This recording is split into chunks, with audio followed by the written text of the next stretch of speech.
మంగళం భగవన్ శంభో మంగళం వృషభధ్వజ మంగళం పార్వతీనాథ మంగళం భక్తవత్సల ఓంకారం బిందు సంయుక్తం నిత్యం ధ్యాయంతి యోగినః కామదం మోక్షదం తస్మాత్ ఓంకారాయ నమో నమః ఓంకారాయ నమో నమః. దక్షిణే పింగళానాడి సూర్యమండల గోచర దేవయానం ఇతి జ్ఞేయం పుణ్యకర్మానుసారిణి ఇడాచ వామనిశ్వాస సోమమండల గోచర పితృయానమితి జ్ఞేయం వామమాశ్రిత్య తిష్టతి వామమాశ్రిత్య తిష్టతి. దక్షిణే పింగళానాడి సూర్యమండల గోచర, దాని సూర్యమండలము అని పేరు పెట్టారు. వాయుడాచ వామనిశ్వాస సోమమండల గోచర, దీన్ని సోమమండలము అన్నారు. ఈ మండలము మనకి పదాన్ని ఎక్కువగా వాడుకుంటూ ఉంటాము. ప్రభుత్వం వారు కూడా తాలూకాలు రద్దు చేసి మండలం ఏర్పాటు చేశారు. కొన్ని గ్రామములతో చేరి ఉన్నటువంటి మరి ఆ మధ్యలో ఉన్నటువంటి దానిని మండలము, దాని చుట్టూ గ్రామాలు ఉంటాయి. ఆ గ్రామాలకు ఇది మేనుగా ఉండేటువంటి దాన్ని మండలం. పూర్వకాలంలో తాలూకా అని పేరు పెట్టారు. కొట్టి తీసేసి మండలాలు ఏర్పాటు చేశారు. ఈ మండలము అనేది మనం భగవత్ సంబంధ కార్యాలలో కూడా వాడుకుంటూ ఉంటాం. మండల కాలాధ్యక్ష, మండలాధ్యక్ష అంటూ ఉంటాం. 40 రోజులు వహించేటువంటి ఒక దీక్షను మండలాధ్యక్ష అంటారు. రెండవది మండలారాధన కూడా చేస్తూ ఉంటారు. మండలారాధన అంటే ఎవరన్నా పూజ్య మహాత్ములు, ఆశ్రమ వాసులై ఉన్నటువంటి సాధు మహాత్ములు శరీరాన్ని సాలిస్తే వారికి చేసేటువంటి కార్యక్రమం అది మండలారాధన అంటారు. 40వ రోజున చేస్తారు. సరే, ఏదేమైనా ఇక్కడ సూర్యమండలము అని చంద్రమండలము 2 పద ప్రయోగం జరిగింది. సూర్యమండలము అని చెప్పన్నప్పుడు అది మనలో బుద్ధిర్గిరతి సూర్య, బుద్ధి గిరతి సూర్య. బుద్ధి అనేటువంటి దానికి సూర్యుడిని పోలిసి చెప్పేటువంటి అంశము. చంద్రమ మనసో జాత అని, చంద్రుడు మనస్సుని చంద్రుడితో పోలిసే విధానము. ఈ ప్రకారంగా ఉన్నటువంటి 2 భాగాలను ఇక్కడ మనకి ఈ శ్లోకాలలో చూపిస్తున్నటువంటి అంశం.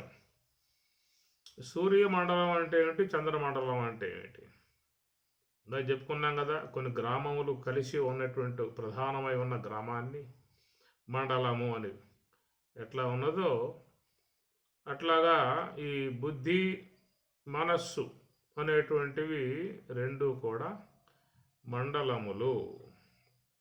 అవి కొన్ని సమూహాలతో చేరి ఉండేటువంటి అంశములు ఉన్నాయి కాబట్టి అందువల్ల వాటిని మండలము అని చెప్పి అన్నారు. మామూలుగా మరి వినువీధిలో ఉన్నటువంటి అంబరమణి సూర్య భగవానుడు, దాన్ని కూడా సూర్యమండలం అని పేరు పెట్టారు. సూర్యమండలం అంటే ఆయన చుట్టూ కొన్ని గ్రహాలు పరిభ్రమిస్తూ ఉన్నాయి. సౌర కుటుంబం అని అన్నారు. కుటుంబం బిడ్డలతో ఉన్నట్లయితే దాని కుటుంబం అన్నట్లుగా సౌర కుటుంబం సూర్యుని యొక్క సంసారము. తన చుట్టూ పరిభ్రమించేటువంటి గ్రహములు. ఈ ప్రకారంగా అవి కొన్ని గ్రహములతో చేరి ఉన్న విధానము. అయితే మనకు జ్యోతిష్ శాస్త్ర రీత్యా అక్కడ 9 గ్రహాలు పరిభ్రమిస్తున్నవి అని చెప్పని, 10వ గ్రహం కూడా ఈ మధ్యకాలంలో కనుగొన్నారు, పరిశోధకులు కనుగొన్నారు, దశమ గ్రహం అని చెప్పి లోకంలో వ్యవహారంలో వాడుతూ ఉంటారు. ఇంటికి అల్లుళ్ళు వస్తే వాళ్ళకు ఈ నామకరణం చేశారు, దశమ గ్రహంలో వీడని చెప్పాను. ఇట్లాగా మనకి గుర్తింపబడ్డటువంటివి 9 గ్రహాలు, మనకు ఆ నవగ్రహాలు ఆరాధించుకోవటం, శ్లోకాలతో పారాయణం చేసుకోవటం. ఆలయాలలో కూడా మీకు 9 గ్రహాలు ఉన్నటువంటి ఒక సమూహాన్ని ఏర్పాటు చేస్తారు. చాలామంది గ్రహముల చుట్టూ పరిభ్రమిస్తూ తమ దోషాలు లేకుండా చేసుకోవాలని చెప్పి ఆరాధించుకుంటూ ఉంటారు. ఇట్లాగా మరి సూర్యుని చుట్టూ పరిభ్రమించేటువంటి సూర్యమండలం అన్నారు, సౌర కుటుంబం అన్నారు. అట్లా ఇక్కడ మనకు చూసినట్లయితే మనస్సు పరిధిలో ఉన్నటువంటి కొన్ని అంశాలు, బుద్ధి పరిధిలో ఉన్నటువంటి కొన్ని అంశాలు, అవన్నీ కలుపుకుంటే అది సూర్యమండలము, ఎన్ని కలుపుకుంటే చంద్రమండలము. ఈ సూర్యునికి ఉండేటువంటి ప్రత్యేకత సూర్యునికి ఉంటుంది, చంద్రునికి ఉండేటువంటి యొక్క ప్రత్యేకత చంద్రునికి ఉంటుంది. మనం గతంలో కూడా ఈ అంశాల గురించి ప్రస్తావించుకోవడం జరిగింది. ఈ సృష్టి వ్యవహారంలో ఈ ఇరువురు మాత్రమే పనిచేస్తున్నటువంటి విధానము. రసోహమప్సుకం మనకి చంద్రుని గురించి మన భగవద్గీత 15వ అధ్యాయంలో కూడా ఆడ చెప్పుకొస్తారు. ఈ రసములు మనకు ప్రకృతి పరంగా ఉన్నటువంటి రసాలను ఉత్పన్నం చేసేటువంటి వారు చంద్రుడు అని చెప్పని అంటారు. ఈ ప్రకారముగా మరి సృష్టి కార్యక్రమాలకు మూలమై ఉన్నటువంటి విధానము చంద్రుడు పదార్థాన్ని ప్రసాదిస్తూ ఉంటాడు. ఆ పదార్థానికి సూర్యుడు జీవం పోస్తూ ఉంటాడు, తన కిరణములతో ప్రాణం పోస్తూ ఉంటాడు సూర్యుడు. కానీ పదార్థ నిర్మాణమంతయు కూడా మరి చంద్రుని ద్వారానే కలిగేటువంటి విధానము. అసలు ఈ ఇరువురు లేకపోతే సృష్టి కార్యమే లేదని చెప్పుకోవచ్చు. సూర్యుడు చంద్రుడు ఈ రెండు కనుక రాకపోయినట్లయితే సృష్టి కార్యం లోపించే విధానం పూర్ణంగా ఉన్నది. అందుచేత ఈ ఇరువురే సృష్టి కార్య వ్యవహారాలకు మూలమై ఉన్నటువంటి వారు. అయితే ఇక్కడ సూర్యమండలము చంద్రమండలం అనే అంశాలు చెప్పటం అనేటువంటి అంశంలో మరి మన చంద్రుని చుట్టూ పరిభ్రమించేటువంటి కొన్ని అంశాలు, అట్లనే సూర్యుని చుట్టూ పరిభ్రమించేటువంటి కొన్ని అంశాలు, ఇవి గుణములుగా మనం చెప్పుకోవచ్చు. సూర్యుని యొక్క పరిధిలో ఉన్నటువంటి గుణ సముదాయం, చంద్రుని యొక్క పరిధిలో ఉన్నటువంటి గుణ సముదాయం, వాటినే మనకు భగవద్గీతలో కూడా మరి దైవాసుర సంపత్ విభాగ యోగ అని చెప్పని కూడా మనకి దాంట్లో వస్తుంది. దైవీ గుణాలు ఆసురీ గుణాలు ఈ రెండు కూడా ఏట్లను ఆశ్రయించి ఉన్నాయని చెప్పని చూసినట్లయితే మరి బుద్ధి పరిధిలో ఉన్నటువంటి గుణములు, అట్లనే మనసు యొక్క పరిధిలో ఉన్నటువంటి గుణములు, అవే దైవాసుర గుణాలు. ఎందుకంటే గుణములు అనబడేటువంటి స్వతసిద్ధముగా ఉండలేవు, ద్రవ్యాశ్రయములో ఉండేటువంటివి గుణాలు. ద్రవ్యాశ్రయం లేకుండా గుణములు ఉండే అవకాశాలు లేవు. కాబట్టి గుణములు అనబడేటువంటివన్నీ కూడా దీన్ని మనకు స్వామివారు కూడా గుణములు లక్షణములు అని చెప్పని చెబుతూ అనిత్య విశేషణములు గుణములు అన్నారు, నిత్య విశేషణములు లక్షణములు అని చెప్పని అన్నారు. అనగా మార్పు లేకుండా ఉండేటువంటి యొక్క వాటిని లక్షణాలు అని చెప్పని అంటారు. మార్పు కలిగే విధానముగా ఉన్నటువంటి యొక్క వాటిలను గుణములు అని చెప్పని అంటారు. కనుక లక్షణములు అనేటువంటివి మారవు. అందువల్ల లక్షణములను పడేటువంటి బ్రహ్మములో చెప్పేటువంటి విధానం ముఖ్యంగా ఉంటుంది. వ్యవహారంలో కూడా ఈ లక్షణాలు ఉంటాయి, బ్రహ్మము యందే కాదు, వ్యావహారిక వస్తువులలో కూడా ఈ లక్షణాలు అనేటువంటివి ఉంటాయి. ఎట్లా అంటే ఇప్పుడు మనుజుడు అని చెప్పి అన్నాం అనుకోండి. మనుజుడు అని చెప్పి అన్నాము అంటే వానిలో కొన్ని లక్షణాలు ఉన్నాయి. శరీరాకృతి శరీరాకృతిని బట్టే, ఆ లక్షణ సముదాయాన్ని బట్టే మనుజుడు, ఇది పశువు, ఇది గోవు, ఇది అశ్వము. ఎందుకు అంటున్నాము అంటే వాటికి ఉండేటువంటి లక్షణాలు అవి ఎప్పుడు కూడా మారవు. మానవుడు అన్నప్పుడు 2 చేతులు, 2 కాళ్ళు, తల, ముక్కు, ఒక ఆకృతి ఉంది కదా, ఎప్పుడు కూడా మారదు. సృష్టి ఆది నుంచి చూస్తే ఈ లక్షణాలు అనేటువంటి అట్లాగే కొనసాగుతూ ఉన్నాయి. ఆ లక్షణాలను బట్టే మనం వ్యవహరిస్తూ ఉన్నాం. ఇతడు మనుజుడు, ఇది గోవు, ఇది అశ్వము, ఇది పక్షి. ఇట్లా ఎందుకు అంటున్నామంటే వాటికి ఉండేటువంటి లక్షణాలు. నువ్వు ఏ దేశానికన్నా పో, మనుజుడు అంటే ఎట్లాగే ఉంటాడు, ఏనుగా అంటే ఎట్లాగే ఉంటుంది, అశ్వము అంటే ఎట్లాగే ఉంటుంది. కాబట్టి లక్షణాలు మారవు, గుణాలు మారే అవకాశం ఉన్నది. ఒకవేళ ఇండియాలో ఉన్నాం అనుకోండి, వేడికి నల్లగైపోతావు. అది అమెరికా పోయావు, శీతల దేశంలో ఉన్నవాడు తెల్లగా అయి వస్తావు. విధంగా గుణాలు, రంగులు మారే అవకాశం దేహానికి ఉంటుంది. అట్లా సూక్ష్మ దేహంలో ఉండే గుణాలు కూడా మార్పు చెందుతూ ఉంటాయి. ఒకప్పుడు శాంతంగా ఉండి వ్యవహరిస్తూ ఉంటాడు, కొంచెంసేపు తర్వాత అశాంతిగా ఉంటాడు, బాధతో ఉంటాడు, దుఃఖంతో ఉంటాడు, నవ్వుతూ ఉంటాడు, ఏడుస్తూ ఉంటాడు, బాధపడుతూ ఉంటాడు, సంతోషపడుతూ ఉంటాడు. ఈ ప్రకారంగా సూక్ష్మ దేహంలో ఉండేటువంటి గుణాలను మారినప్పుడు దాని వ్యవహారం కూడా మార్పు వచ్చేస్తుంది. అట్లనే స్థూల దేహం యొక్క సంబంధ రంగులు కూడా దాని యొక్క స్వరూప విధానాలు మారిపోయినప్పుడు ఆ విధంగా ఉంటాయి. కానీ లక్షణాలు మాత్రం మారవు. కనుక మనిషి యొక్క ఆకృతి ఏమిటని చెప్పానంటే ఈ విధంగా ఉన్నటువంటిది అన్నప్పుడు ఎక్కడున్నా వాడు మనుజుడే. ఏ దేశంలో ఉన్న మానవుడే, ఏ దేశంలో ఉన్న పశువే, ఏ దేశంలో ఉన్న పక్షే. ఈ ప్రకారంగా లక్షణాలు, గుణాలు అని చెప్పని అంటారు. ఈ లక్షణాలు, గుణాలు ఇవన్నీ కూడా ద్రవ్యం యొక్క ఆశ్రయంలో ఉంటాయి. వ్యావహారిక ద్రవ్యములో, విశ్వ పదార్థాలలో చేరి ఉన్నటువంటి లక్షణాలు ఇప్పుడు మనం చెప్పుకున్నాము. అవి మార్పు చెందవు అన్నమాట. సృష్టి ఆది నుంచి మనిషి ఏం చెప్పానంటే 2 కన్నులు, ఒక ముక్కు, చెవి, నోరు, శిరస్సు, కంఠము, ఒక ఆకృతి, నిలబడి ఉన్నటువంటి ఆకృతి, 2 చేతులు, ఏళ్ళు, కాళ్ళు. ఇలాంటి ఆకృతి నీకు వేరే జీవిలో ఉండవు. వల్ల ఏదో మార్పు ఉంటుంది అక్కడ. అదే పశువు తీసుకున్నట్లయితే అది తిరియక్ జంతువు, ఒక తల, దానికి కళ్ళు, ముక్కు, నోరు ఉన్నా కానీ ఆకృతిలో తేడా ఉన్నది. దాని కొమ్ములు, తోక, పెద్ద పొట్ట, 4 కాళ్ళు ఇవన్నీ ఉన్నటువంటిది. ఈ విధంగా ఉన్నటువంటి లక్షణాలు నీకు సృష్టి ఆది నుంచి ఇంతే. సృష్టి ఆది నుంచి గోవు అంటే గోవే, పశువు అంటే పశువే, మనుషుడు అంటే మనుజుడే. ఈ విధంగా లక్షణాలు మారవన్నమాట. అది ఈశ్వర నిర్మితమై ఉన్నటువంటి లక్షణాలు. దాన్ని ఎవడో కూడా మార్పు చేసే అవకాశాలు లేవు.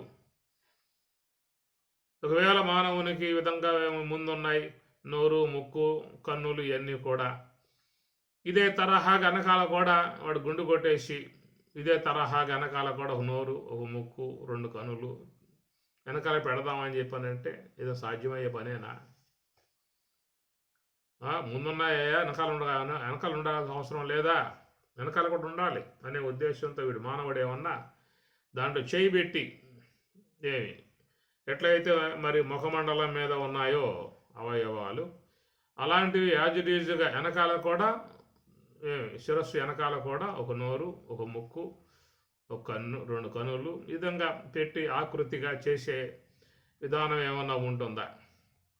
ఒకవేళ చెక్క బొమ్మలకి ఏమైనా గీసుకోవచ్చు చేసుకోవచ్చు ఏమో కానీ ఒక నిర్మితమై ఉన్నటువంటి ఈశ్వరుని యొక్క సంకల్పం మాత్రముతో నిర్మితమై ఉన్నటువంటి యొక్క రచనను, ఈశ్వరుని యొక్క సంకల్పాన్ని మార్చే అవకాశాలు అనేటువంటి ఏమి లేవు. అది చేయాలంటే ఒక మానవుడికే కాదు, ఇక అన్ని జీవులు చేసుకుంటూ పోవాలి కదా.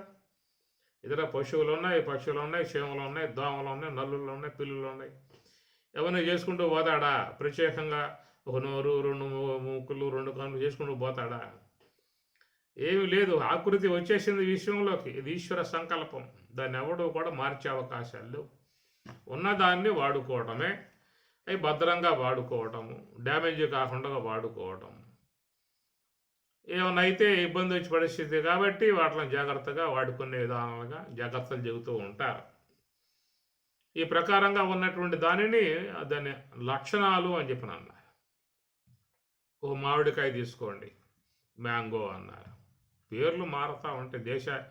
దేశ విదేశాలలో ఉన్న పదార్థాల పేర్లు మారుతూ ఉంటాయి. మనం మామిడికాయ అన్నాం, వాడు మ్యాంగో అన్నాడు, ఇంకోటి అన్నాడు. ఏదన్నా కానీ ఎక్కడున్నా కానీ అది మామిడికాయ. దాని యొక్క షేపు మారదు. దాని రకరకాలు ఉండవచ్చు, ఏమున్నా కానీ మామిడికాయ. బంగినపల్లి మామిడికాయ, చిత్తూరు మామిడికాయ, ఇట్లాగా వాడతారు. దాని లక్షణాలు అన్నమాట. అయితే గుణాలు మాత్రం మారతాయి. చెప్పుకున్నాం కదా, అనిత్య విశేషణం గుణం, నిత్య విశేషణం లక్షణం అని. అనిత్య విశేషణం గుణం అది మారుతూ ఉంది. ఎందువల్లంటే అది ఆ మామిడికాయే పిందిగా ఉన్నప్పుడు వగరగా ఉంటుంది, అదే కొంచెం కాయ అయిన తర్వాత పుల్లగా ఉంటుంది, అది పండు అయిన తర్వాత తీయగా ఉంటుంది. అది పూర్తిగా మరి మాగిపోయిందా అంటే ఇంకా దాని గుణాలు మారిపోతాయి. ఇంకా పోయే కొద్దీ ఆ పక్వ దశలోనే మనుషుడు స్వీకరించాల్సి ఉంటుంది. ఇంకా పోయే కొద్ది గుణాలు మారిపోతాయి. అదే మామిడికాయ 4 రోజులు 5 రోజులు అట్లా పెట్టేసేసి కనుక తినే అవకాశాలు ఉంటాయా? దాంట్లో సూక్ష్మ క్రిమి వృద్ధి అయిపోతుంది. అక్కడ దాన్ని తినే అవకాశాలు లేవు, తింటే ప్రమాదాలు వస్తాయి. ఇట్లాగా గుణాలు అనేటువంటివి మారతాయి కాబట్టి అనిత్య విశేషణం గుణం అన్నారు, నిత్య విశేషణం లక్షణం అన్నారు. ఆ ప్రకారంగా ఈశ్వరుడు నిర్మితమై ఉన్నటువంటి విషయంలో ఏవైతే ఉన్నాయో అవన్నీ కూడా ఒక లక్షణాలు కలిగి ఉన్నాయి. అటనే బ్రహ్మమునందు కూడా చెప్పేటువంటివి లక్షణములుగా చెప్పే విధానము. దానికి తైత్రీయం కూడా సత్యం జ్ఞానం అనంతం బ్రహ్మ అని ప్రకారంగా బ్రహ్మములో ఉన్నటువంటివి లక్షణాలు అని చెప్పి అన్నారు. అవి కూడా ఎప్పటికీ మారవు. అందువల్ల విశ్వ పదార్థాలలో 2 చెప్పుకున్నాం కదండి, లక్షణాలు చెప్పుకున్నాం, గుణాలు చెప్పుకున్నాం కదా. అట్లా బ్రహ్మములో కూడా మరి 2 చెప్పుకోవాలి కదా. లక్షణాలు మరి గుణాలు 2 కూడా మరి పారమార్థిక బ్రహ్మములో చెప్పుకోవాలి కదా. వ్యావహారిక పదార్థాలలో చెప్పుకున్నప్పుడు మరి పారమార్థిక బ్రహ్మమునందు కూడా ఇలాగే వ్యావహారిక వస్తువులలో ఉన్నట్లుగానే మరి లక్షణములు గుణాలు 2 కూడా చేరి ఉన్నాయా అనేటువంటి విధానంగా చూస్తే పారమార్థికమగు బ్రహ్మమునందు లక్షణములు తప్ప గుణాలు అనేటువంటివి లేవు. గుణాలు చెప్పే అవకాశం కాదు. గుణములు అనేటువంటి ఏమిటంటే వస్తు వికారాన్ని పొందినప్పుడు గుణములు అనేటువంటివి మార్పు చెందుతూ ఉంటాయి. వస్తు వికారం పొందినప్పుడు గుణాలు అనేటువంటివి మార్పు చెందుతూ ఉంటాయి. కొత్త గుణాలు వస్తూ ఉంటాయి. అది ఇప్పుడు వెన్న అన్నాం అనుకోండి, దానికి ఉండేటువంటి గుణం ఒకటి ఉంటుంది. అదే కనుక కాషాయం అంటే నెయ్యి అయిపోతుంది, పదార్థంలో మార్పు వచ్చేసింది. ఆ మార్పు రావడం కారణంగా అక్కడ గుణం కూడా మారిపోయింది. వెన్నలో ఉన్న గుణం నెయ్యిలో ఉండదు, నేతిలో ఉన్న గుణం వెన్నలో ఉండదు. ఈ ప్రకారంగా పదార్థంలో మార్పులు ఏర్పడే విధానం ఉన్నప్పుడే నీ గుణాలు అనేటువంటివి గోచరిస్తూ ఉంటాయి. మార్పు చెందాలి, పదార్థం మార్పు చెందితేనే నీ గుణాలు అనేవి గోచరిస్తూ ఉంటాయి అన్నమాట. అలాగా మార్పు చెందే అనగా మూలం పదార్థంలో మార్పు అనేటువంటిది బ్రహ్మములో లేదు. బ్రహ్మం పరిణామరహితం. అదే బ్రహ్మము కూడా పరిణామం చెందే విధానంగా ఉన్నట్లయితే దాంట్లో ఉన్నటువంటి గుణాలు కూడా చేరుతాయి. అప్పుడే గుణాలు కూడా వస్తాయక. మార్పు చెందే కొద్దీ గుణాలు అనేటువంటి వచ్చే కొద్దీ మార్పులే. గుణముల యొక్క ఆవిర్భావమే మార్పు యొక్క అంశము. అందువల్ల ఈ పరిణామ విధానం అంతా ఈ పదార్థ వ్యావహారిక వస్తువు యందు ఉన్నది. అందువల్ల దీన్ని జగత్ అనే పేరు పెట్టారు. జ అంటే పుట్టడము, గత్ అంటే పోవటం. అనుక్షణం మార్పు చెందుతూ గమనంగా పోతా ఉంది విశ్వ పదార్థం. కాబట్టి ఈ పరిణామ విధానం అనేటువంటిది వ్యవహార వస్తువులలో ఉండటం వల్ల దాంట్లో లక్షణాలే కాకుండా గుణాలు కూడా చెప్పే విధానం అనేది ఉన్నది. అయితే బ్రహ్మము అనబడేటువంటిది అది పరిణామ రహితం, అది పరిణామం చెందదు, మార్పులు చెందదు. జగద్ వస్తువులలాగా మార్పులు చెందదు. మన స్థూల దేహం ఉన్నది, దానికి బాల్యం అన్నాం, తర్వాత యవ్వనం అన్నాం, వృద్ధాప్యం అన్నాం, మార్పు చెందుతూ ఉన్నది. అట్లా ఒక పండు కాయ అన్నాం, పిందె అన్నాం, కాయ అన్నాం, పండు అన్న మార్పులు చెందుతూ ఉన్నది. ఇట్లా పరిణమించి మళ్ళీ దాని యొక్క ఉనికి లేకుండా పోయే విధానం ఉన్నది. చివరికి ఆ మార్పులు చెందే విధానంలో చివరికి దాని యొక్క ఉనికి ఉండదు, వెళ్ళిపోతుంది, ఆ వస్తువు వెళ్ళిపోతుంది. అనేకంగా విశ్వంలోకి వస్తూ ఉన్నాయి, మనం చూస్తూనే ఉన్నాం. మన కాలగర్భంలో భూగర్భంలో చేరిపోతూ ఉన్నాయి. అట్లా మన యొక్క శరీరంలో కూడా వచ్చాయి, మార్పులు చెందుతూ ఉన్నాయి. ఆ మార్పులు చెందే కొద్దీ గుణాలు కూడా మారిపోతూ ఉంటాయి, దేహ సంబంధ గుణాలు మారిపోతూ ఉంటాయి. చివరికి దేహం కాస్త మట్టిలో మరి పృథివిలో చేరిపోతుంది. ఈ పరిణామ విధానం ఉన్నది కాబట్టి దాంట్లో గుణాలు అనేటువంటివి కూడా ఆవిర్భావం అవుతూ ఉన్నాయి. ఈ పరిణామం అనేది బ్రహ్మమునందు కూడా మీరు చెప్పినట్లయితే దాంట్లో గుణాలు కూడా చెప్పాల్సి వస్తుంది. ఆ పరిణామ విధానమే గుణముల యొక్క మార్పు, గుణముల యొక్క ఆవిర్భావం. అందువల్ల పారమార్థికమకు బ్రహ్మమునందు పరిణామం అనగా దాంట్లో మార్పు అనేటువంటిది లేదు. అది ఎప్పుడూ కూడా ఒకే విధముగా, ఒకే రీతిగా ఉండేటువంటి స్వరూపం బ్రహ్మము. అందువల్ల బ్రహ్మమునందు లక్షణములు అనబడేటువంటివే తప్ప గుణములు అనబడేటువంటివి పారమార్థికమునందు చెప్పే అవకాశాలు లేవు. ఒక వ్యావహారికమునందు మాత్రమే లక్షణాలతో పాటు గుణములు కూడా చెప్పే విధానము అవుతుంది. ఎందుకంటే వ్యావహారిక వస్తువు పరిణామ విధానం ఉంది కాబట్టి.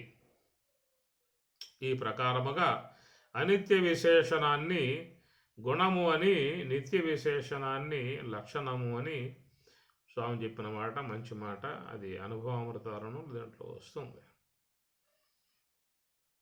ఈ ప్రకారంగా మరి ఏం చెప్పుకున్నామంటే గుణం ద్రవ్యాశ్రయంలో ఉంటుందనే విషయం చెప్పుకున్నాం మనం.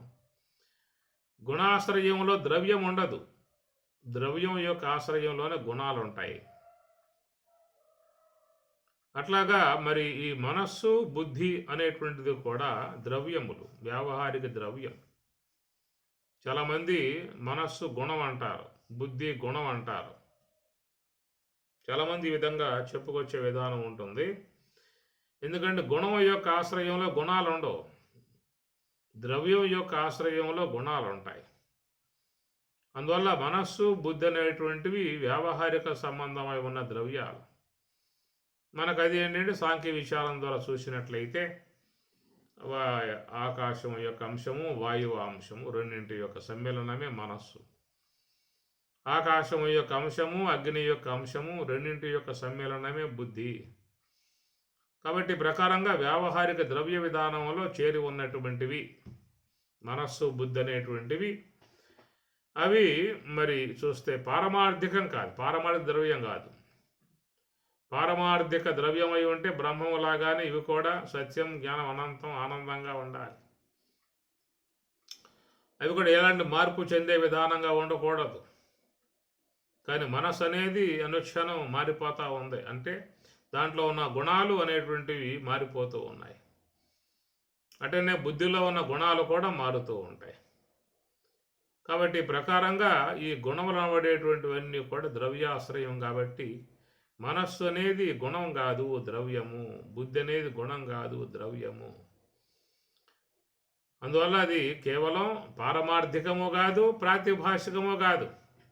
మనోబుద్ధులు అనబడేటువంటివి అది పారమార్థికము కాదు, ప్రాతిభాషికము కాదు. ప్రాతిభాషికం అంటే మరుక్షణంలో కనుమరుగైపోతుంది. ఒక త్రాడు మీద సర్పం అనేది భాషిస్తూ ఉన్నప్పుడు మరుక్షణంలో అది కాస్త మరుగైపోతుంది, ఉండదు. అనగా త్రాటి జ్ఞానం కలిగిందా అంటే సర్పాకృతి లేదు, ప్రాతిభాషిక వస్తువు లేదు. ముచ్చపు చెప్ప అనే జ్ఞానం పొందావంటే దాని మీద వెండి అనేటువంటి యొక్క భాషమానత్వం లేదు. ఇది స్థాణువు అని కనుక గుర్తించావంటే ఆ స్థానం మీద పురుషుని యొక్క భ్రాంతి అనేది లేదు. కనుక ప్రాతిభాషికం అనబడేది అది వాస్తవిక జ్ఞానములు దాని ఉనికి లేకుండా పోతుంది. అట్లాగా ఈ మనోబుద్ధులు అనబడేటువంటివి పారమార్థిక సంబంధమై ఉన్న అంశమా, ప్రాతిభాషిక సంబంధమై ఉన్న అంశమా అనుకున్నట్లయితే అవి వ్యావహారిక సంబంధమై ఉన్నటువంటి అంశములు. మనస్సు బుద్ధి రెండు కూడా వ్యావహారిక అనగా పంచభూతములు, గుణాలు. ఈ ప్రకారంగా ఉన్నటువంటివి రెండు కూడా సూర్యమండల గోచర, చంద్రమండల గోచర. ఏం చెప్పుకున్నామంటే మండలం అంటే కొన్నిటి సమూహంలో చేరి ఉన్న భాగాన్ని మండలం అంటాం. కనుక ఈ సూర్యుడిగా బుద్ధిగా చెప్పేటువంటి దాని యొక్క పరిధిలో ఉన్నటువంటి గుణాలు. అటనే సోమమండల గోచర మనసుగా చెప్పేటువంటి దాని పరిధిలో ఉన్నటువంటి కొన్ని సమూహములు. అవన్నీ చేరి చంద్రమండలం, ఇవన్నీ చేరి సూర్యమండలం అనే దానికి మనకు భగవద్గీతయే ఆధారము. అది దైవాసుర సంపత్ విభాగ యోగములు చూసుకోవచ్చు మనం. కనుక దైవీ గుణాలు అనేటువంటివన్నీ కూడా సూర్యమండలమగు బుద్ధిని ఆశ్రయించి ఉన్నాయి. అభయం సత్వ సంశుద్ధి జ్ఞానయోగ వ్యవస్థితి దానం దమశ్చ యజ్ఞశ్చ స్వాధ్యాయస్తప ఆర్జవం అహింసా సత్యం అక్రోధ త్యాగ శాంతి అపైషునన్ దయా భూతేషు అలోలత్వం ఆర్ధవం వ్రీహి అచాపలం తేజ చమః క్షమా ధృతి శౌచం అద్రోహో నాతిమానిత భవంతి సంపదం దైవీ. ఇవన్నీ కూడా దైవీ సంపద అని పేరు పెట్టారు. మీకు ఆ శ్లోకంలో కూడా మరి దేవయానమితి జ్ఞేయం, పుణ్యకర్మానుసారిని పదాలన్నీ అక్కడ చేరుతాయి. దేవయానం ఇతి జ్ఞేయం పుణ్యకర్మాను, ఈ విధంగా ఉన్నది కాబట్టి పుణ్య సంబంధమై ఉన్న గుణాలన్నీ దాంట్లో చేరి ఉన్నాయి. పుణ్యకర్మానుసారిని, ఆ బుద్ధి అనేది ఎట్లా ఉంటుందా అంటే పుణ్యకర్మ అనుసారిని, పుణ్యకర్మను బట్టి ఆ బుద్ధి అనేటువంటిది ప్రయాణం చేస్తుంది, అనుసారిని ప్రయాణం చేస్తుంది. ఇక ఆ పదం మనసుకు చెప్పుకోవాల్సి వస్తే పాపకర్మానుసారిని అని అక్కడ లేదు, శ్లోకంలో లేదు, కానీ చెప్పుకోవాల్సి వస్తుంది. బుద్ధికి పుణ్యకర్మానుసారిని, పుణ్యకర్మాన్ని అనుసరించి బుద్ధి అనుసరించి పోవటము అని చెప్పి అన్నప్పుడు మరి ఇక్కడ మనసు అనే దానికి చెప్పుకోవే అవకాశం లేదంటే దాన్ని కూడా చెప్పుకోవాల్సింది అర్థబద్ధ ప్రకారంగా. పాపకర్మానుసారిని, పాపకర్మం బట్టి అది పోతుంది. ఎందుకని చెప్పంటే దాంట్లో ఉన్న గుణాలు మండలాలు, దానికి ఉన్న మండలం ఒకటి ఉన్నది. దంభో దర్పోభిమానశ్చ క్రోధ పౌరుషం ఏవచ అజ్ఞానంచ అభిజాతశ్చ పార్థ సంపదం ఆసురీ. ఇది దీని యొక్క మండలంలో చేరి ఉన్నటువంటి గుణాలు.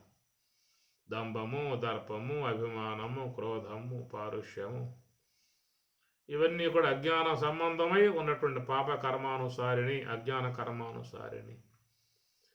ఈ సూర్యమండలం అనేటువంటిది, చంద్రమండలం అనేటువంటిది అది చంద్రుడు మనస్సుతో పోల్చారు కాబట్టి దాంట్లో ఈ గుణాలన్నీ కూడా చేరి ఉన్నాయి. దైవీ సంపత్తి విమోక్షాయ నిబంధాయ సురీమత మాసు చ సంపదం దైవీ అభిజాతస్య భారత అభిజాతస్య పాండవ. దైవీ సంపత్తి విమోక్షాయ నిబంధ సురీమత, పరమాత్మ కూడా చెప్పుకొస్తూ ఉన్నాడు. దైవీ సంపద మోక్షం వైపుకు లాక్కుపోతాయి, ఆసురీ సంపద మరి నరకం వైపుకు లాక్కుపోతాయి. అందువల్ల మనస్సులో ఉన్న గుణాలు వేరు, బుద్ధిలో ఉన్న గుణాలు వేరు. బుద్ధిలో అలాంటి దైవీ సంబంధమై ఉన్న గుణాలు ఎందువల్ల ప్రవేశించాయనే దానికి అది దేవయానం ఇది జ్ఞేయం. దేవయానం అది దేవతల సంబంధమై ఉన్న యానం, మార్గంలో పోతుంది బుద్ధి. నిజంగా చూస్తే ఈ శ్లోకం చాలా గొప్పగా ఉంది. దేవయానం అంటే మనస్సు హంస యొక్క ఆశ్రయంలో పెట్టి ప్రయాణం చేయటమే దేవయానం. కనుక దేవతలు ఉండేటువంటి నివాస స్థలం మహాకారణం. అది శుద్ధ సాత్విక బ్రహ్మాకార వృత్తి కనుక దాని యొక్క ఆశ్రయంలోనే దేవతలందరూ కూడా ఉంటారు. ఎవరైనా దేవత్వమును పొందాలంటే మహాకారణం ఆశ్రయించాల్సిందే. ఆసురత్వాన్ని పొందాలంటే మనస్సును ఆశ్రయించాల్సి ఉంటుంది. ఎందువలంటే మనస్సులో చేరి ఉన్నటువంటిది చీకటి, అజ్ఞాన చీకటి. అది మనస్సులో చేరి ఉంది, గోడు కట్టుకుంది, అక్కడ చీకటి బాగా చేరిపోయి ఉన్నది. చీకటి రాజ్యం, మనస్సు యొక్క సంబంధ వ్యవహారం అంతా కూడా చీకటి రాజ్యం, అజ్ఞాన మార్గం, ప్రవృత్తి మార్గం. ప్రవృత్తి వైపుకి లాక్కుపోయేటువంటిది ఈ మనస్సు యొక్క సంబంధ అంశము. అందువల్ల ఇక్కడ 11వ శ్లోకంలో దేవయానం అనే మాట అది చక్కటి మాట. అది దేవయానం, దేవతల వద్దకు దైవత్వాన్ని పెంపొందింపజేసుకోవటానికి, బ్రహ్మత్వాన్ని పెంపొందింపజేసుకోవటానికి అనుకూలంగా ఉన్నటువంటి మార్గం దేవయానం. దైవీ తత్వం ఉన్నటువంటి వారు మాత్రమే ఈ మార్గంలో ప్రయాణం చేసే అవకాశం ఏర్పడుతుంది. దైవీ సంపత్తి విమోక్షాయ. కనుక ఈ మార్గంలో పోవాలంటే వాళ్ళు పుణ్యకర్మానుసారిని, పుణ్యకర్మ ఒకటి ఉండాలి. తర్వాత మరి చక్కగా ఆ దైవత్వాన్ని, అనుగ్రహాన్ని పొందింపజేసుకున్నటువంటి వారు దేవయానం. మనస్సుని శ్వాసయందు నిలకడగా పెట్టినప్పుడు జరిగేటువంటి యొక్క ప్రయాణమే అది దేవయానం. స్వామివారు దీని విషయంలో చక్కగా చాలా గొప్ప గొప్ప విషయాలు చెప్పుకొచ్చారు. ఈ దేవయాన మార్గములో మహాత్ములందరూ కూడా ప్రయాణం చేస్తూ ఉన్నారు. యోగులందరూ కూడా ఈ మార్గంలో ప్రయాణం చేస్తూ ఉన్నారు. ఇది సర్వేశ్వరుడు ఉన్నటువంటి నివాస స్థలం కదా. కూటస్థః అక్షరః ఉచ్యతే. ఆ సర్వేశ్వరుని యొక్క సన్నిధిలో ఈ దేవతలందరూ కూడా ఉంటారు. ఎంతోమంది మహాత్ములు ఈ మార్గం ఉండగానే ప్రయాణం చేసి తన యొక్క స్వరూప అనుభవమును పొందటం జరిగింది. ఇంకా మార్గం అనేది లేదు. నాణ్య పంథ నా అన్య పంథ నవిద్యతే. మరొక మార్గం అనేటువంటి చెప్పే అవకాశాలు లేవేక. ఏం చెబుతావో చెప్పండి. ఏమి మనసు అనేది బయట లోపల ఉందా? లోపల అంతఃకరణం అన్నారు కదా. అంతః అంటే లోపల, బహికరణం అని చెప్పి అనరు. బహికరణము అని అనాల్సి వస్తే బహికరణములు అని బహువచనం వాడాలి. అవి శ్రోత్ర, త్వక్కు, చక్షు, జిహ్వ, గ్రాణం అనేవి బాహ్యకరణములు. ఎందుకంటే బయట ఉన్నటువంటి వాట్లను తెలుసుకోవాలంటే వీటి వల్ల తెలుసుకోవాల్సి వస్తుంది. అందువల్ల బాహ్యకరణాలు అన్నారు. మనసు యొక్క అంశాన్ని అంతఃకరణం, అది లోపల ఉండేది. అంతఃకరణం లోపల ఉంటుంది కాబట్టి అంతఃకరణం. ఆ ప్రకారంగా ఉన్నటువంటి అంతఃకరణాన్ని తీసుకొచ్చి మనం హంస యొక్క ఆశ్రయంలో పెట్టాం కదా. అలా పెట్టటాన్ని ఇక్కడ దేవయానం అని అన్నాడు. పుణ్యకర్మ అనుసారిణి 2 విశేషణాలు ఇక్కడ వాడాడు.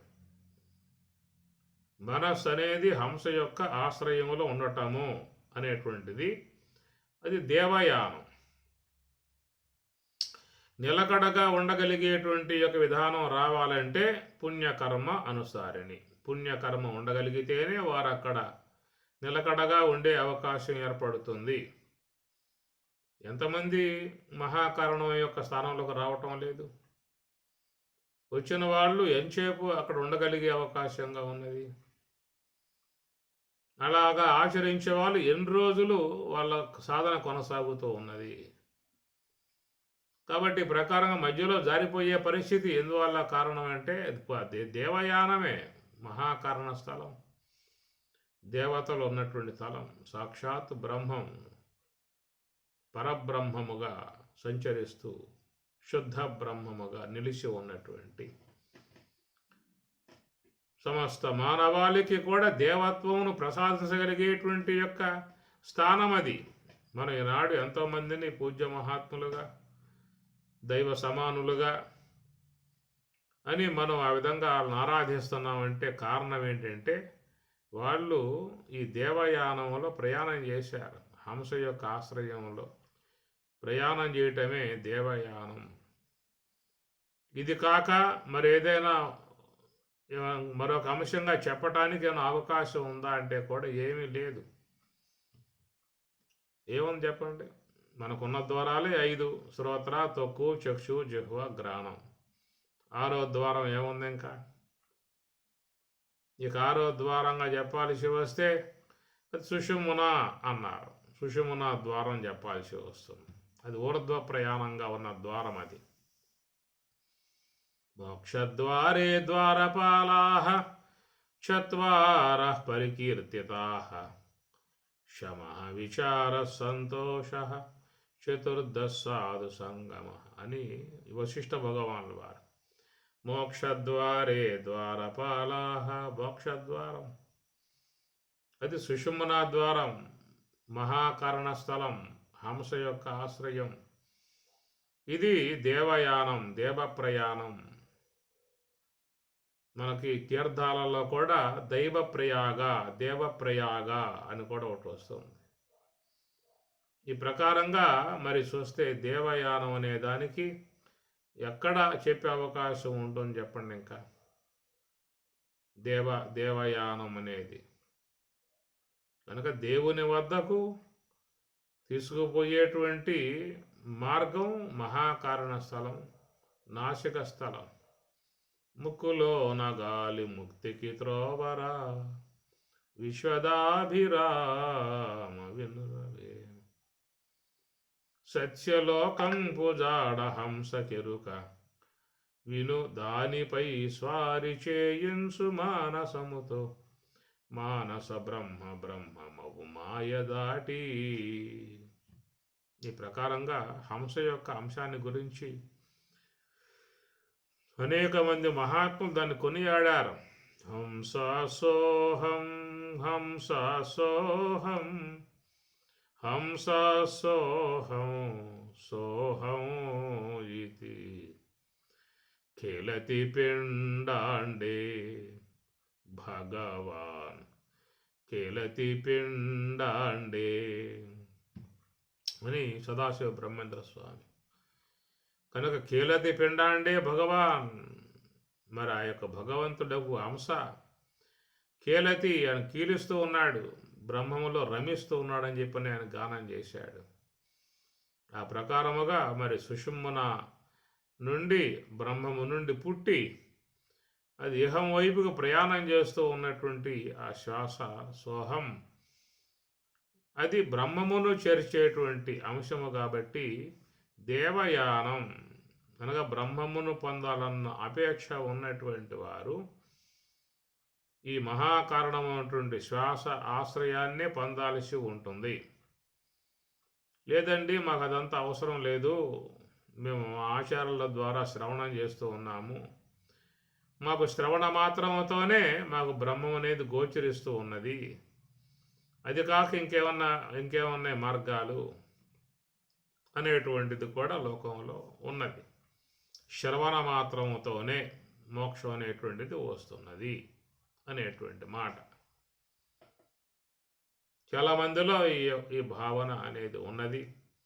దాన్ని ఉపనిషత్కారులు కూడా ఖండించారు, అది వాస్తవం కాదనే విషయం అది చెప్పుకొచ్చారు. శ్రవణాయాపి బహుభిః నలభ్య శృణవంతః అపి న విద్యుః ఆశ్చర్యవక్త కుశలోస్య లబ్ధ ఆశ్చర్యజ్ఞాత కుశలోనుశిష్ట. శ్రవణాయాపి బహుభిః నలభ్యః, శ్రవణం చేయడం వలన బహుభిః అనేక మంది శ్రవణం చేస్తూ ఉన్నారు. నలభ్యః వాళ్ళు పొందారా అంటే వాళ్ళేం పొందల. శృణవంతః అపి న విద్యుః, శృణవంతః ఎంతోమంది అనేక విషయాలు వినేశారు, ఇంకా వినాల్సినవి అంటే ప్రత్యేకంగా ఏమి లేవేక. శృణవంతః ఎన్నటువంటి వారు కూడా నవిద్యుహు వారికి కూడా ఏమీ తెలియదు అన్నాడు. కాబట్టి ఈ ప్రకారంగా చూస్తే మరి ఆపోస్థలమునందు ఉన్నటువంటి శబ్ద బ్రహ్మము యొక్క ఆశ్రయముతో మేము శుద్ధ బ్రహ్మాన్ని కనుగొన్నాము అనేటువంటిది లోకంలో చాలామందిలో ఉన్నటువంటి భావన. కాబట్టి శబ్ద బ్రహ్మమునకు మూలం ఏమిటి అంటే శబల బ్రహ్మముకు శ్వాస. శ్వాస లేకుండా శబ్ద బ్రహ్మము లేదు, మాట లేదు. ఎవరైనా మీరు దీని విషయాన్ని గురించి శుద్ధముగా అర్థం చేసుకోవాలని చెప్పనంటే శ్వాస లోపల బంధించి మాట్లాడతారేమో, లేదా శ్వాస మొత్తం బయట వదిలిపెట్టేసేసి మాట్లాడతారేమో. కనుక శ్వాస యొక్క సహాయం లేకుండా, సహకారం లేకుండా శబ్ద బ్రహ్మము లేదు ఏమి. కనుక ఆ శ్వాసయే నాసికా ద్వారములో సంచరిస్తూ ఉన్నటువంటి ఆ శ్వాసయే ముఖద్వారము గుండగా సంచరించే విధానముగా పరిణమించింది. ముఖద్వారములో సంచరించే విధానం స్వతసిద్ధముగా ఉన్న అంశము కాదు. స్వతసిద్ధముగా ఉన్న అంశము నాసికా ద్వారములో సంచరించేటువంటి విధానమే ఈశ్వరుని చేత నిర్మింపబడ్డటువంటి అంశము. అది నీవు మెలకువలో ఉన్నా, నిద్రలో ఉన్నా, ఎక్కడ ఉన్నా కానీ నీకు సంచారం మాత్రం నాసికమునందు మాత్రమే ఉంటుంది. అది ఆపోస్థలములో శబ్ద బ్రహ్మముగా రాదు, నిద్రా సమయంలో రాదు, ఇతర వ్యవహారాలలో కూడా ఉపయోగించిందే రాదు. అందుచేత ముఖద్వారముకుండగా, నోటి ద్వారముకుండగా ఆ శబ్ద బ్రహ్మం అనబడేటువంటిది అస్తిత్వం కలిగి ఉన్నది అని చెప్పనంటే దానికి కారణం శ్వాస. శ్వాస మూలం. అది దాని మూలం లేకుండా శబ్ద బ్రహ్మమే అనేది ఉనికి ఉండే అవకాశం లేదు. ఒక రకంగా చెప్పాలి, శబల బ్రహ్మాత్మిక శ్వాస యొక్క కల్పన మాత్రమే ఉన్నటువంటి శబ్ద బ్రహ్మం. శ్వాస యందు స్థూల భావనగా, కల్పన మాత్రముగా గోచరిస్తున్నటువంటి శబ్ద బ్రహ్మం. కనుక ఈ శబ్ద బ్రహ్మము ద్వారా కొంతవరకు అవగాహన పొందడానికి ఉపయోగపడేటువంటి అంశమే కానీ అనుభూతి, అనుభవము అనేది మాత్రం దాని ద్వారా కలిగే అవకాశం లేదు. ఈ రకంగా చూసినట్లయితే మరి ఆ శ్వాస యొక్క కార్యమై ఉన్నటువంటి శబ్ద బ్రహ్మము, శ్వాస యొక్క ఊపిరి యొక్క కార్యమై ఉన్నటువంటిది శబ్ద బ్రహ్మము. కనుక ఈ శబ్ద బ్రహ్మముగా శ్వాస యొక్క కార్యరూపములో ఉన్నటువంటి శబ్ద బ్రహ్మము యొక్క ఆశ్రయములో ఒక అవగాహన అనేటువంటి అంశాన్ని పొందవచ్చు. అంతవరకే దాని యొక్క పాత్ర, దాని యొక్క యోగ్యత.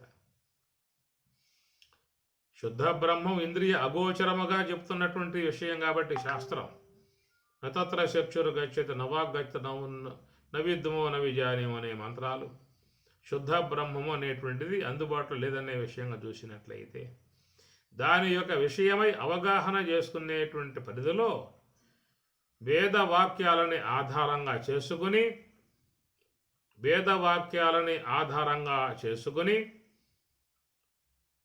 నాసికమునందు మరి బ్రహ్మము యొక్క సాకార విధానముగా సంచరించేటువంటి హంస దాని యొక్క ఆశ్రయం తీసుకుని దాని ద్వారా శబ్ద బ్రహ్మముగా మలసగలిగితే శాస్త్రములో చెప్పినటువంటి యొక్క అంశము వినే వాళ్ళకి తేడ తెల్లగా అవగాహన అనేటువంటి అంశం వచ్చే అవకాశం ఉన్నది. కనుక నీకు శబ్ద బ్రహ్మము ద్వారా ఒక అవగాహన అనేటువంటి అంశం రావటమే తప్ప అది అనుభూతికి, అనుభవానికి అది తావులేదు. ఎందువల్ల అంటే అది శ్వాస యొక్క కార్యం. శ్వాస యొక్క కార్యం, శ్వాస ఆశ్రయం లేకుండా శబ్ద బ్రహ్మానికి ఉనికి లేదు. శబ్ద బ్రహ్మం లేకపోయినా శ్వాస ఉన్నది. శ్వాస యొక్క ప్రమేయం లేకుండా శబ్ద బ్రహ్మము లేదు. కనుక శ్వాస కార్యమై ఉన్నటువంటి శబ్ద బ్రహ్మము యొక్క దాని పాత్ర ఎంతవరకు అంటే దానికి వేదవాక్యములు అనగా వేదం అండగా ఉంది కాబట్టి దాని ద్వారా బ్రహ్మము యొక్క అవగాహన అనేటువంటి అంశం వరకు పొందటానికి అవకాశం ఉన్నది. ఇక శ్వాస అనేటువంటి విషయంగా వచ్చినట్లయితే అది శుద్ధ బ్రహ్మముతో మిళితమై ఉన్నది, శుద్ధ బ్రహ్మముతో చేరి ఉన్నది. శుద్ధ బ్రహ్మము నుండే అది పుట్టి సంచార యోగ్యముగా బయటికి వస్తూ ఉన్నది. సుషుమ్న ద్వారము నుండి శ్వాస బయటికి వస్తూ ఉన్నది. అది శుద్ధ బ్రహ్మము యొక్క కార్యము, గమనించాల్సిన అంశము. శబ్ద బ్రహ్మం అనేటువంటిది శ్వాస యొక్క కార్యం కనుక శ్వాస యొక్క కార్యమై ఉన్నటువంటి శబ్ద బ్రహ్మము యొక్క దాని సహకారం ఎంతవరకు అని చెప్పానంటే దానికి కూడా వేదం తోడైతేనే నీకు పరోక్ష జ్ఞానం వరకు కలిగే అవకాశం ఉన్నది. పరోక్ష జ్ఞానం వరకు మాత్రమే నీకు కలిగే అవకాశం ఉన్నది. అపరోక్ష జ్ఞాన విషయంగా వచ్చినట్లయితే ఆడ శబ్ద బ్రహ్మం అనేది ఆగిపోవాలేక శబ్ద బ్రహ్మని నిష్ణాత పరం బ్రహ్మాది గచ్చతి. శబ్ద బ్రహ్మం ఆపేయాలి. శబ్ద బ్రహ్మమును ఆపటమే కాదు, శబ్దములకు మూలమై ఉన్న ఆలోచన ఆపేయాలి కదా. నీకు శబ్ద బ్రహ్మముగా శ్వాస పరిణమించింది అని చెప్పనంటే లోన ఉన్న ఆలోచన, ఆ ఆలోచనల యొక్క పురిగొల్పు విధానము నుంచే నీకు ఈ శ్వాస అనేది శబ్ద బ్రహ్మ కార్యరూపం దాల్చింది. కాబట్టి పరమాత్మ ఏమంటూ ఉన్నాడు గీతలో, సర్వసంకల్ప సన్యాసి అన్నాడు. యోగారూఢ సర్వసంకల్ప సన్యాసి అని అన్నాడు. సర్వ సంకల్పాలను విడిచిపెట్టినటువంటి వాడు సన్యాసి అన్నాడు. మామూలుగా మనం సన్యాసులు అంటే బయట ఉన్నటువంటి వాటను పూర్ణముగా వదిలిపెట్టినటువంటి వాళ్ళని సన్యాసులుగా భావించుకుంటూ ఉన్నాం. కానీ ఇల్లు వాకిలి భార్య బిడ్డలు సంపదలు ఐశ్వర్యాలు మొత్తం వదిలిపెట్టేశాడు. సన్యాసం స్వీకారం అని చెప్పనంటే అంతకుముందు భార్య బిడ్డలు సంపదలు బ్యాంక్ బ్యాలెన్సులు ఏవో ఉంటాయి, ప్లాట్లు గేట్లు మొత్తం ఉంటాయి. ఆ మొత్తం వదిలిపెట్టేశాడు. వదలటం వల్ల దానికి మనం సన్యాసిరా, మొత్తం వదిలిపెట్టేశాడు, మనం వదలలేకపోతా ఉన్నాం, వాడు వదిలేశాడు అని భావించుకుంటూ ఉన్నాం. అది సన్యాసం అని చెప్పని అందరిలో భావన ఉన్నది. వారి పట్ల పూజ్య భావన ఆరాధనా భావన ఉన్నది.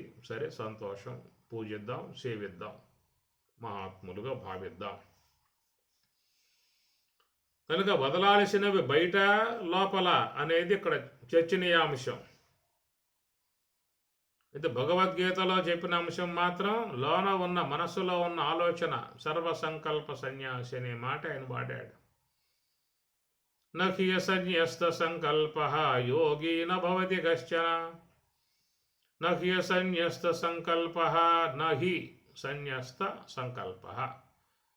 నా హి సన్యస్త అనగా సంకల్పములు వదలనివాడు. నహి సన్యస్త సంకల్పములను వదలనివాడు యోగి నభవతి కశ్చన. ఏ ఒక్కడు కూడా యోగి కాజాలడు. ప్రధానముగా స్వామి చెప్పే మాట. మరి మనస్సులో ఉన్న సంకల్పాలను పూర్ణముగా వదలాల్సి ఉంటుంది. సర్వ సంకల్ప సన్యాసి యోగా ఆరూఢ. అవరోఢ అంటే దిగటం, ఆరూఢ అంటే ఎక్కటం, అవరోఢ అని చెప్పనలా. యోగా ఆరూఢ, అవరోఢ అంటే దిగటం, ఆరోహ అంటే ఎక్కటం. దీనికి స్వామివారు చక్కటి వివరణ ఇస్తూ స్థూల దేహానికి స్థూల దేహానికి ఆధారం శ్వాస, శ్వాసకు ఆధారం కుండలిని, దానికి ఆధారం సంకల్ప శక్తి, దానికి ఆధారం మనస్సు, దానికి ఆధారం బుద్ధి, దానికి ఆధారం జీవుడు, దానికి ఆధారం ఈశ్వరుడు, ఆయనకు ఆధారం శుద్ధ బ్రహ్మం. ఇది క్రమంగా చెప్పినటువంటి యొక్క అంశం అన్నమాట. అందువల్ల వీటిని యోగ ఆరూఢ ఎక్కటం అంటే ఇది. సాధకుడు సర్వ సంకల్ప సన్యాసి, సంకల్పములు పూర్తిగా వదిలిపెట్టగలిగితే అట్టివాడు వీటిని అధిరోహించే అవకాశం ఏర్పడుతుంది.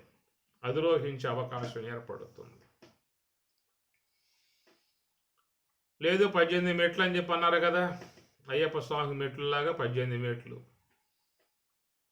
జ్ఞానేంద్రియములు, కర్మేంద్రియములు, ప్రాణవాయువులు 15, మనస్సు, బుద్ధి, అహంకారం 18. ఇవన్నీ తీసుకోవచ్చు. ఇంద్రియాని పరాణ్యాహు ఇంద్రియేభ్య పరం మనః మనసస్తు పరా బుద్ధి యో బుద్ధే పరతస్తు సహా అని కూడా పరమాత్మ చెప్పిన మాట. ఇంద్రియాని పరాణ్యాహు ఇంద్రియాని ఇంద్రియములు,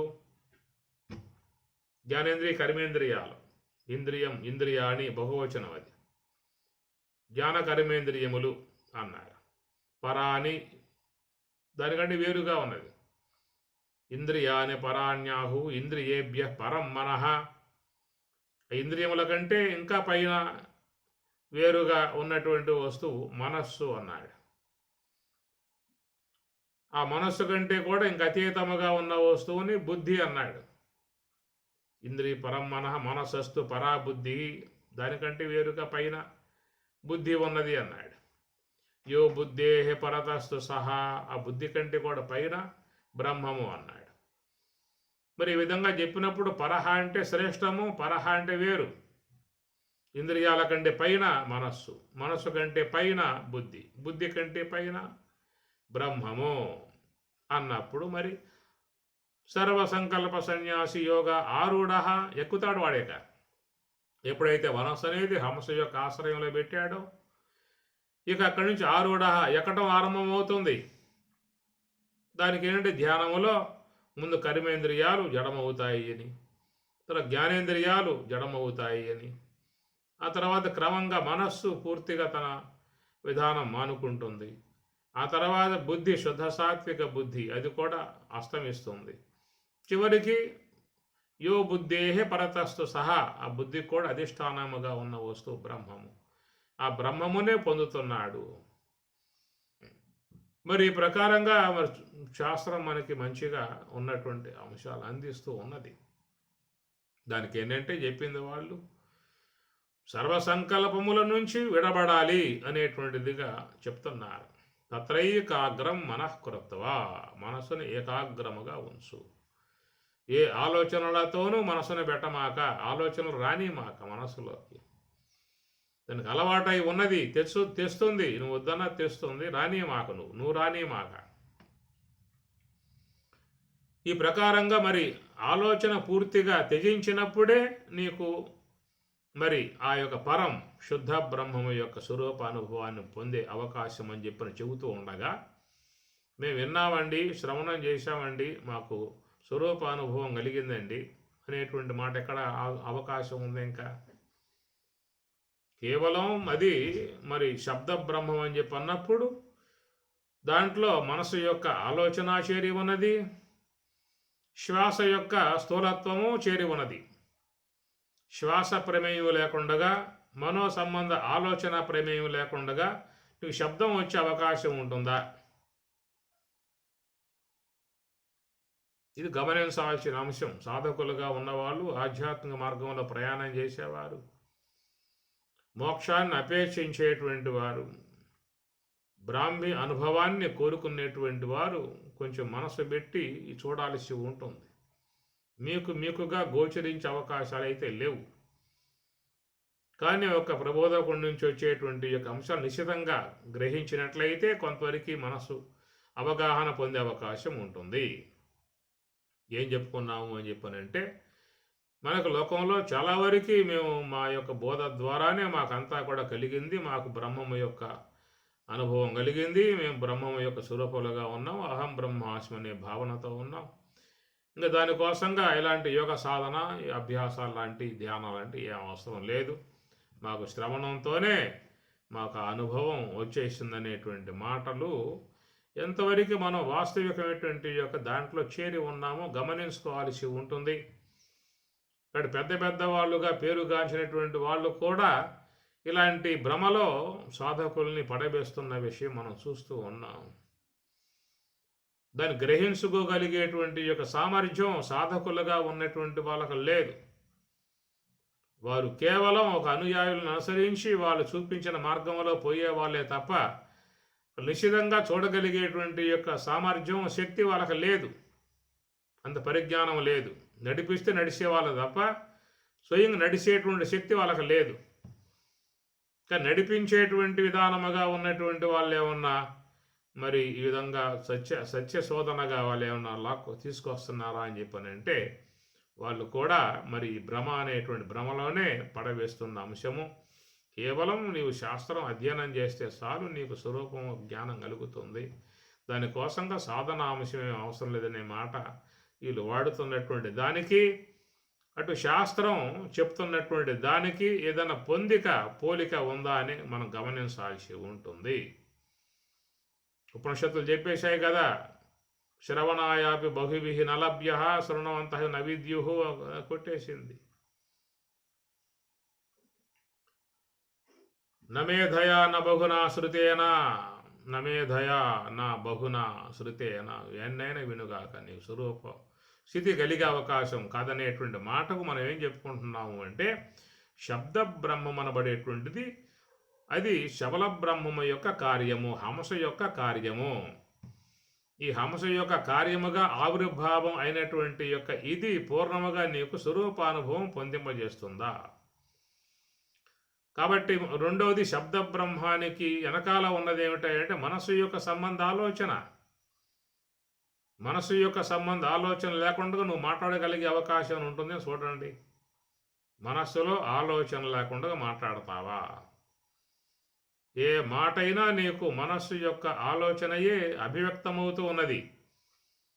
మరి మనస్సు యొక్క ఆలోచనయే అభివ్యక్తమై శబ్దముగా వస్తూ ఉన్నప్పుడు ఆ శబ్దము ద్వారా మేము స్వరూప స్థితిని పొందాం, స్వరూపానుభవాన్ని పొందాం అనేటువంటి మాటకి ఏ యొక్క మనసు యొక్క సంకల్ప అనుగుణ్యముగా ఏర్పడేటువంటి యొక్క శబ్ద బ్రహ్మం అనేటువంటిది చూసినట్లయితే అసలు సంకల్పమే మొత్తం తీసేయని చెప్పి ఆయన చెబుతూ ఉన్నాడు.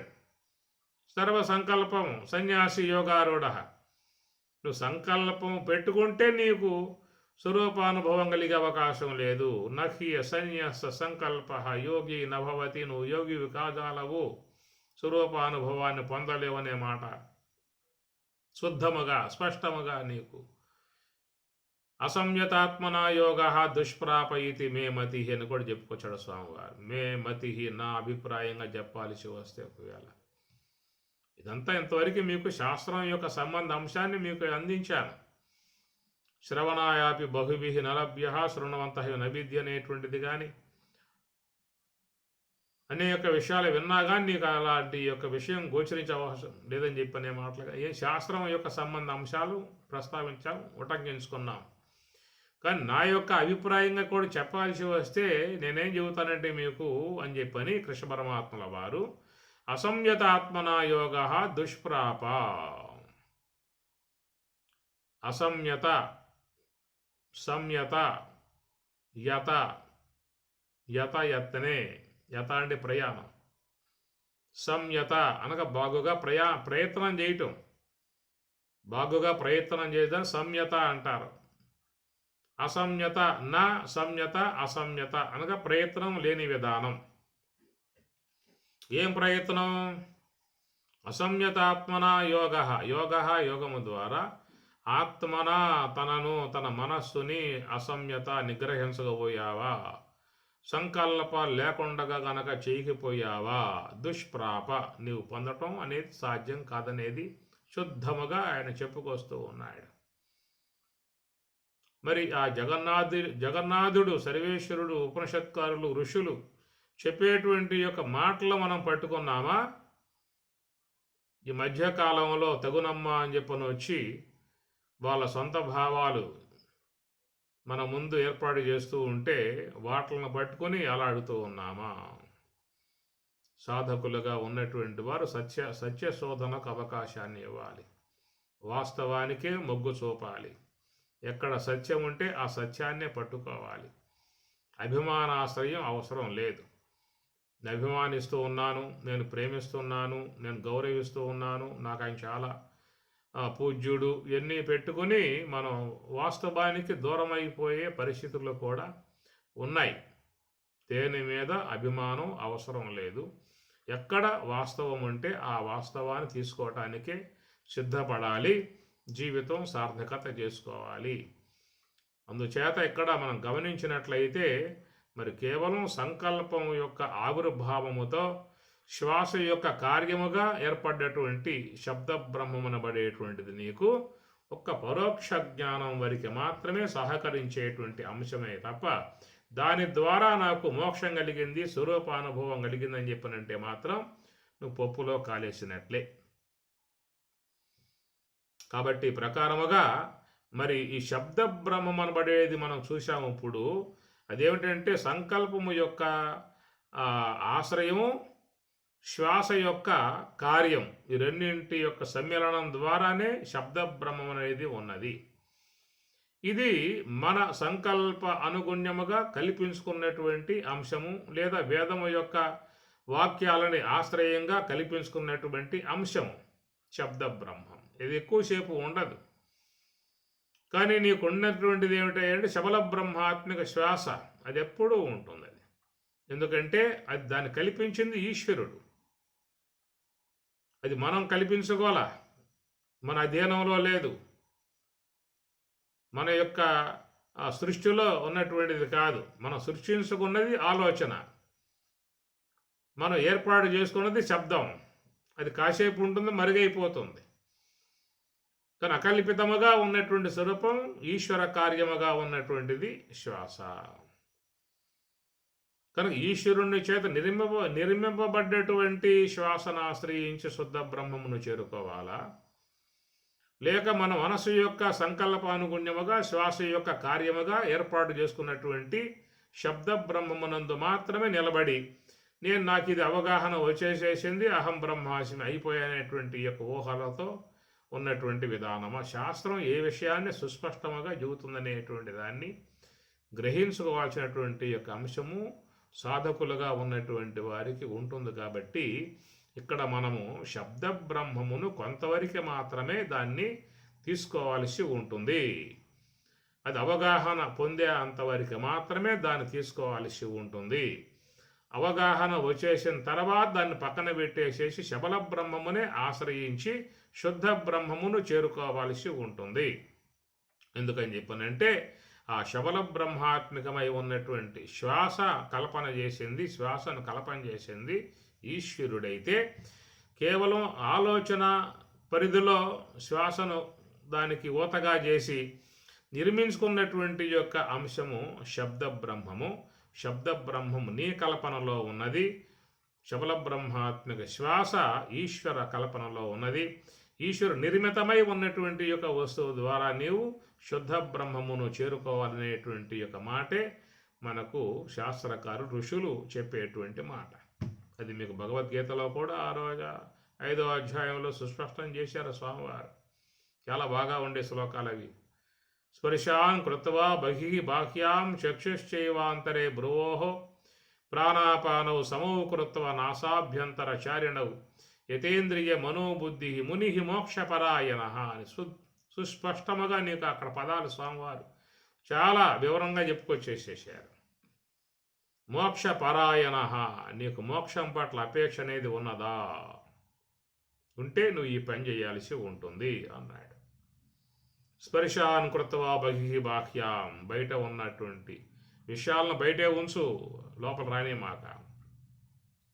యతేంద్రియ మనోబుద్ధి, మనసు ఎప్పుడూ కూడా ఆలోచనలతో పరిగెత్తే ప్రయత్నం చేస్తూ ఉంటుంది, దాన్ని యత నియమించు అన్నాడు. యత ఇంద్రియ మనోబుద్ధి.